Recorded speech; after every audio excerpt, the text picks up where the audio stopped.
ಹೋರಾಟ ಅಂತ ಅಂದ್ರೆ ಹೋರಾಟದ ಒಂದು ಭಾಗವೇ ಹೌದು, ಜೈಲಿಗೆ ಹೋಗಿ ಬರೋ ಹೌದು ಹೌದು. ಆದ್ರೆ ನಿಮ್ಗೆ ನನಗೆ ಗೊತ್ತಿರೋ ಹಾಗೆ ನಿಮ್ಗಿಬ್ರು ಮಕ್ಕಳಾದಾಗೂ ಕೂಡ ಜೈಲಲ್ಲೇ ಇದ್ರಿ. ಹೌದು.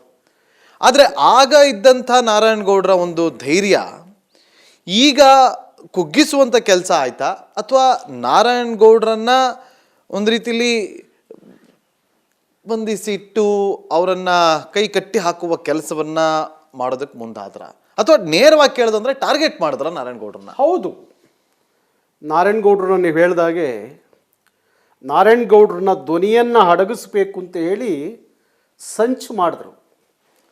ನನಗೆ ಆ ಸಂಚಿನ ದಿನಗಳನ್ನು ನೆನೆಸ್ಕೊಂಡಾಗ ನನಗೆ ಅವಾಗ ಅಲ್ಲಿ ನೆನಪಿಗೆ ಬರ್ತಿದ್ದನು ಒಬ್ಬ ರಾಯಣ್ಣ ಬ್ರಿಟಿಷ್ನರ ವಿರುದ್ಧ ಹೋರಾಟ ಮಾಡುವಾಗ ನಮ್ಮವರೇ ಆದಂಥ ಜನರ ಸಂಚಿನಿಂದಾಗಿ ಬ್ರಿಟಿಷ್ನವರ ಕೈಗೆ ತೊಗೊಂಡೋಗಿ ರಾಯಣ್ಣನ ಕೊಡ್ತಾರೆ, ಮೋಸದಿಂದ ಕೊಡ್ತಾರೆ, ಸಂಚು ಮಾಡಿ ಕೊಡ್ತಾರೆ. ಹಾಗಾಗಿ ಪದೇ ಪದೇ ನನ್ನ ಬಂಧಿಸಿ ಇದೇ ಎಸ್ ಎಂ ಕೃಷ್ಣವ್ರ ಹಾವಧಿಯಲ್ಲಿ ಬಳ್ಳಾರಿ ಜೈಲು, ಬೆಳಗಾಂ ಜೈಲು, ಬೆಂಗಳೂರು 2 ಬಾರಿ ಜೈಲು, ಇದೆಲ್ಲ ನಾನು ಅನುಭವಿಸಿದ್ದೀನಿ. ಜೈಲು ಅನ್ನೋದೇನು ನನಗೇನು ಹೊಸ ಅನಿಸಿಲ್ಲ. ಆದರೆ ಈ ಬಾರಿ ಕೆಟ್ಟದಾಗಿ ನೆಡ್ಕೊಂಡ್ರು. ಜೈಲು ಒಳಗಡೆ ಭಾರಿ ಕೆಟ್ಟದಾಗಿ ನೆಡ್ಕೊಂಡ್ರು. ಜೈಲು ಅಲ್ಲಿ ಏನೆಲ್ಲ ಅಪರಾಧ ಮಾಡಿದಂಥರು ರಾಜರೋಷವಾಗಿ ಅವರಿಗೆ ರಾಜ್ಯ ಗೌರವ, ಅವರಿಗೆ ಎಲ್ಲ ಥರದ ಸೌಕರ್ಯ ಸವಲತ್ತುಗಳು ಸಿಗತ್ತೆ. ಆದರೆ ಒಬ್ಬ ಹೋರಾಟಗಾರನ ನಡೆಸ್ಕೊಂಡಿದ್ದಿತ್ತಲ್ಲ, ಜೈಲು ಒಳಗಡೆ ಊಟ ಕೊಡದೆ, ಹೊರಗಡೆಯಿಂದ ಊಟ ಕೊಡದೆ, ಸಾಮಾನ್ಯ ಕೈದಿಗಳಿಗೆ ಕೊಡುವಂಥ ಊಟ ಕೊಡುವಂಥದ್ದು, ಸಾಮಾನ್ಯ ಕೈದಿಗಳು ಮಲ್ಕೊಳ್ಳುವಂಥ ಬೆಡ್ಶೀಟು ಇದನ್ನು ಕೊಟ್ಟಂಥದ್ದು. ನನಗೆ ಆರೋಗ್ಯ ಬೇರೆ ಸರಿ ಇರಲಿಲ್ಲ. ನನಗೆ ಆರೋಗ್ಯದ ವಿಚಾರದಲ್ಲಿ ನಾನು ಒಂದು ದಿವಸ ಕೇಳಿಕೊಂಡೆ, ಒಂದು 2 ಇಡ್ಲಿ ತರಿಸ್ಕೊಡ್ರಿ ಜೈಲಿಗೊಳಗಡೆ, ನನಗೆ ಇದು ತಿನ್ನೋಕ್ಕೆ ಆಗ್ತಾಯಿಲ್ಲ ಅಂಥೇಳಿ. ಇಲ್ಲ, ನಮಗೆ ಸರ್ಕಾರದ ಆದೇಶ ಇದೆ, ನಾವೇನೂ ಕೊಡೋಕ್ಕೆ ಬರಲ್ಲ ಅಂಥೇಳಿ 14-15 ದಿವಸ ಸಾಮಾನ್ಯ ಕೈದಿ ಥರ ನನ್ನ ನೋಡಿಕೊಂಡ್ರು. ಯಾಕೆ ತುಂಬ ಭಾವುಕರಾಗ್ತಿದ್ದೀರಿ ನಾರಾಯಣಗೌಡ್ರೆ? ಕಣ್ಣಲ್ಲಿ ನೀರು ತುಂಬ್ಕೊಳ್ತಾ ಇದೆ. ಇಲ್ಲ, ಏನಾಗುತ್ತೆ ಅಂದರೆ ಇಲ್ಲಿ ನಾರಾಯಣಗೌಡ್ರಿಗೆ ವಿರೋಧ ಮಾಡುವಂಥವ್ರು ಯಾರು, ವಿರೋಧಿಗಳು ಯಾರು ಬೇರೆ ಭಾಷಿಕರಲ್ಲ. ಯಾರು ಸಿಂಧಿಗಳು, ಗುಜರಾತಿಗಳು, ಮಾರ್ವಾಡಿಗಳು, ತಮಿಳರು, ತೆಲುಗರು, ಮಲಯಾಳಿಗಳು ಆಗಿದ್ದರೆ ಬಹುಶಃ ನನಗೆ ಏನೂ ಅನಿಸ್ತಾ ಇರಲಿಲ್ಲ. ನಮ್ಮವರೇ ಆದಂಥವರು, ನಮ್ಮ ಜೊತೆಯಲ್ಲಿ ಚೆನ್ನಾಗಿದ್ದಂಥವರು, ನಮ್ಮನ್ನು ಬಳಸ್ಕೊಂಡಂಥವರು ಬೆನ್ನಿಗೆ ಚೂರಿ ಹಾಕೋದಿತ್ತಲ್ಲ, ಅದು ಭಾರಿ ಬೇಸರ ತರುತ್ತೆ, ಅದು ಭಾರಿ ನೋವು ತರುತ್ತೆ. ಅದಕ್ಕಾಗಿ ನಾನು ಹೇಳ್ತಾ ಇದ್ದೆ, ಬಹುಶಃ ರಾಜಕಾರಣಿಗಳ ಬ್ಲಡ್ ಗ್ರೂಪು ಒಂದೇ ಅನಿಸುತ್ತೆ ನನಗೆ. ನಾನು ಬೇರೆ ಬೇರೆ ಅಂತ ಅಂದ್ಕೊಂಡಿದ್ದೆ ಇವತ್ತವರೆಗೂ. ಇಲ್ಲ, ಈಗ ಅನ್ನಿಸ್ತಾ ಇದೆ ಇವರೆಲ್ಲರ ಬ್ಲಡ್ ಗ್ರೂಪು ಒಂದೇ ಅಂತ ಅನ್ನಿಸ್ತಾ ಇದೆ. ಹಾಗಾಗಿ ನಾರಾಯಣಗೌಡರ ಧ್ವನಿ ಅಡಗಿಸ್ಬೇಕು ಅಂತ ಹೇಳಿ ಯಾರಾದರೂ ಅಂದ್ಕೊಂಡಿದ್ರೆ, ಧ್ವನಿ ಅಡಗಿಸ್ಬೋದು ಅಂತ ಅಂದ್ಕೊಂಡಿದ್ರೆ, ಅವರಂಥ ಮೂರ್ಖರು, ಮುಟ್ಟಾಳರು ಬೇರೆ ಯಾರೂ ಇರ್ಲಿಕ್ಕೆ ಸಾಧ್ಯ ಇಲ್ಲ. ನಾರಾಯಣಗೌಡರ ಧ್ವನಿ, ಕನ್ನಡದ ಧ್ವನಿ ಯಾವತ್ತೂ ಅಡಗಲಿಕ್ಕೆ ಸಾಧ್ಯನೇ ಇಲ್ಲ. ನಾನು ದೇವರಲ್ಲಿ ಪ್ರಾರ್ಥನೆ ಮಾಡ್ತೀನಿ, ಯಾವುದು ಕಾಯಿಲೆ ಮತ್ತೊಂದು ಇದರಲ್ಲಿ ನಾರಾಯಣಗೌಡರ ಬಲಿ ತಗೋಬೇಡಪ್ಪ, ಹೋರಾಟದ ಹಾದಿಯಲ್ಲಿ ಬಲಿ ತಗೋ, ಆ ರೀತಿಯಲ್ಲಿ ಸಾಯ್ಲಿಕ್ಕೆ ನಾನು ಇಷ್ಟಪಡ್ತೀನಿ ಹೊರತು ಯಾರಿಗೂ ರಣಹೇಡಿಗಳಿಗೆ ಎದುರಿ ಅಂಜಿ ಇಲ್ಲ ಯಾವುದೋ ರೋಗದಲ್ಲಿ ಸಾಯ್ಲಿಕ್ಕೆ ನನಗೆ ಇಷ್ಟ ಇಲ್ಲ. ನನ್ನ ಜೀವ ಇರೋವರೆಗೂ ಹೋರಾಡೇ ಸಾಯ್ತೀನಿ. ಅದು ಏನು ಸಿಕ್ತು ನಿಮಗೆ? ಇಷ್ಟು ದಿನ ಕನ್ನಡಕ್ಕೋಸ್ಕರ, ಕಾವೇರಿಗೋಸ್ಕರ, ನೆಲ ಜಲ ಅಂತೆಲ್ಲ ಹೋರಾಡ್ಕೊಂಬಂದ್ರಿ. ನಿಮಗೆ ಸಿಕ್ಕಿದ್ದು ಜೈಲು ಪಾಲು, ನಿಮಗೀಗ ಸಿಗ್ತಾ ಇರುವಂಥದ್ದು ಕಣ್ಣಲ್ಲಿ ತುಂಬಿಕೊಂಡಿರುವ ನೀರು. ಬಹುಶಃ ಅಷ್ಟು ಇಷ್ಟು ನನ್ನ ನಾಡಿಗೆ ಒಳ್ಳೆಯದಾಗಿದೆ, ಕನ್ನಡಿಗರಿಗೆ ಒಳ್ಳೆಯದಾಗಿದೆ. ಆದರೆ ನನಗೆ ಅದರಿಂದ ತೃಪ್ತಿ ಇದೆ. ಆದರೆ ನಮ್ಮನ್ನು ಆಳುವ ಸರ್ಕಾರಗಳು, ಕನ್ನಡದ ಪರ ಸರ್ಕಾರ, ಕರ್ನಾಟಕದ ಪರ ಸರ್ಕಾರ ಅಂತ ಹೇಳ್ಕೊಳ್ಳುವಂಥ ಸರ್ಕಾರಗಳು ಒಬ್ಬ ಕನ್ನಡದ ಹೋರಾಟಗಾರನ ಸಹಿಸ್ಕೊಳ್ಳಲ್ಲ ಅನ್ನೋದಾದರೆ, ನಾನು ಮಾಡಿದ ಹೋರಾಟ ಆದರೂ ಏನು ಕನ್ನಡಕ್ಕಾಗಿ? ಯಾಕೆಂದರೆ ಹಿಂದೆ ಯಾವುದೇ ಸರ್ಕಾರಗಳು ಆದೇಶ ಮಾಡಿದಾಗ ಯಾರಾದರೂ ಹೋಗಿ ಸುಪ್ರೀಂ ಕೋರ್ಟ್ಗೋ ಹೈಕೋರ್ಟ್ಗೂ ಹೋಗಿ ಸ್ಟೇ ತೊಗೊಂಬರ್ತಿದ್ರು ಸರ್ಕಾರದ ಆದೇಶದ ವಿರುದ್ಧ. ಈ ಸಲ ಹಂಗೆ ಆಗಬಾರ್ದು ಅಂತ ಹೇಳಿ ಒಂದಷ್ಟು ಗಟ್ಟಿತನದ ತೀರ್ಮಾನ ತಗೊಂಡೆ.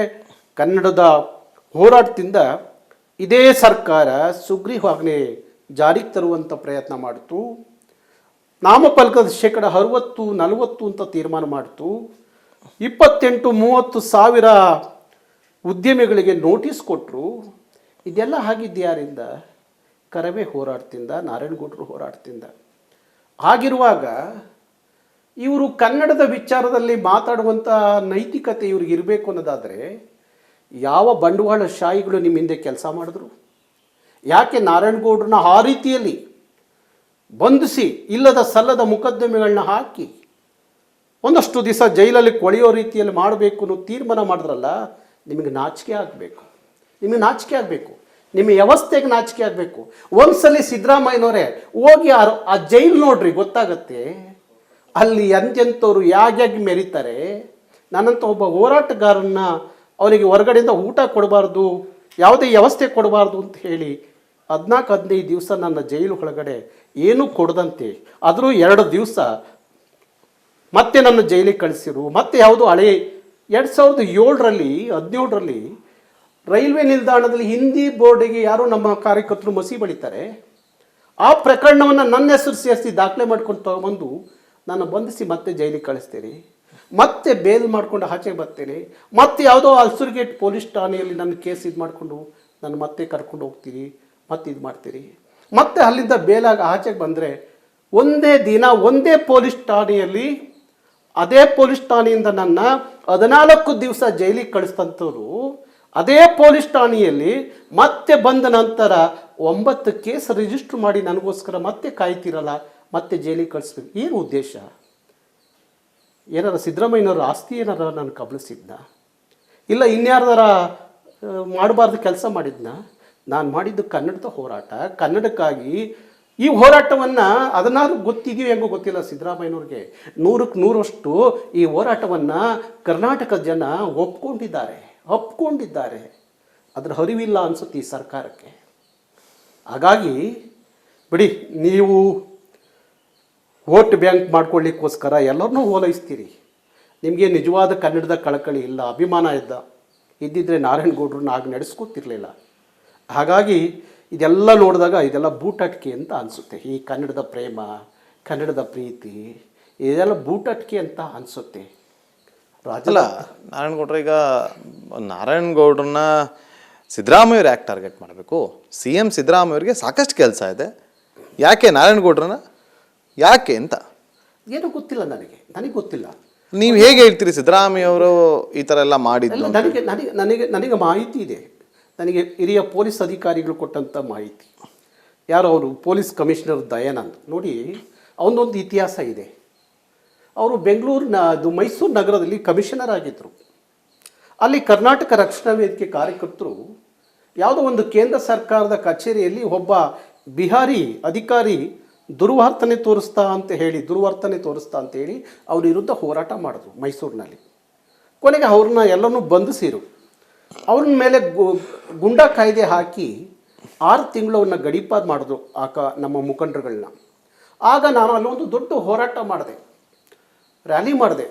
ಆ ಗಡೀಪಾರ್ ಆದೇಶ ವಾಪಸ್ ತೊಗೋಬೇಕು, ಅವ್ರ ಮೇಲಿರೋ ಕೇಸ್ ವಾಪಸ್ ತೊಗೊಳ್ಳಿ ಅಂತ. ಅವತ್ತೊಂದು 15-20 ಸಾವಿರ ಜನ ಮೈಸೂರಲ್ಲಿ ಸೇರಿದರು. ನಾವು ಜಿಲ್ಲಾಧಿಕಾರಿಗಳ ಕಚೇರಿಗೆ ರ್ಯಾಲಿ ಹೋಗ್ತಿದ್ರೆ ಏಕಾಏಕಿ ಅವತ್ತು ಇದೇ ದಯಾನಂದ್ ಬಂದು ಅಲ್ಲಿ ಲಾಠಿ ಚಾರ್ಜ್ ಮಾಡಿದ್ರು. ಅವತ್ತು ಮುಂದೆ ಬರ್ತಿದ್ದಂಥ ಸಾವಿರಾರು ಜನ ಹೆಣ್ಣುಮಕ್ಕಳು ಎದ್ದು ಬಿದ್ದು ಓಡೋ ಪರಿಸ್ಥಿತಿ ಬಂತು ಲಾಠಿ ಚಾರ್ಜಿಂದ. ಅವತ್ತು ನನಗೂ ದಯಾನಂದ್ಗೂ ಮುಖಾಮುಖಿ ಒಂದಷ್ಟು ಮಾತುಕತೆ ನಡೆಯಿತು. ಸಂಘರ್ಷಕ್ಕೆ ಈಡು ಮಾಡಿಕೊಟ್ರು. ಅದನ್ನು ತಲೆಯಲ್ಲಿ ಇಟ್ಕೊಂಡು ಸಿದ್ದರಾಮಯ್ಯನವ್ರ ಹತ್ರ ಹೋಗಿ ಇಲ್ಲದ ಸಲ್ಲದು ಹೇಳಿ ಇದೆಲ್ಲ ಆಗಲಿಕ್ಕೆ ಕಾರಣ ನಮ್ಮ ಬೆಂಗಳೂರಿನ ಮಹಾ ಕಮಿಷನರು ಅನ್ನೋದು ನನ್ನ ಗಮನಕ್ಕೆ ಬಂದಿದೆ. ಹಾಗಾಗಿ ಇರಲಿ,